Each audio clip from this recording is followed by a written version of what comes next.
Daily বিনোদনে আপনাদের স্বাগত। তো আজকে দিল্লির পর এখন শিলিগুড়িতেও ভিসা সেন্টার বন্ধ করে দিয়েছে। আর তারই পাল্টা প্রতিক্রিয়ায় বাংলাদেশ থেকেও ইন্ডিয়ার ভিসা বন্ধ করে দিয়েছে। এতে লাভ আর ক্ষতি কার বেশি?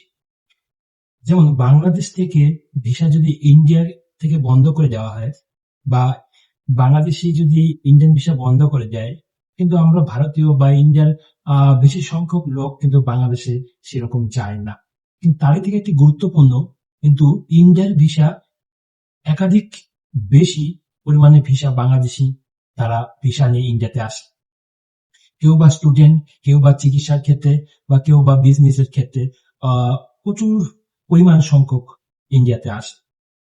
যদি মোটামুটি ধরা যায় যে এতে বাংলাদেশের থেকে যে তার প্রতিক্রিয়া দেখিয়ে যে ভিসা বন্ধ করে দেওয়ার, সেটা কোনো লাভ সম্ভবত হবে না। কিন্তু হ্যাঁ, কিন্তু এটা দেখাতে পারে যেমন তোমরা বন্ধ করে দিয়েছো ভিসা, আমরাও বন্ধ করছি, তার পাল্টাপাল্টি প্রতিক্রিয়া। তো কি হতে যাচ্ছে ভারত বাংলাদেশের সম্পর্কের মধ্যে এবং যে রাজনৈতিক অস্থিরতা, তো সামনে কি ইলেকশন বা নির্বাচন হবে তা নিয়ে কিন্তু প্রশ্ন। ধন্যবাদ।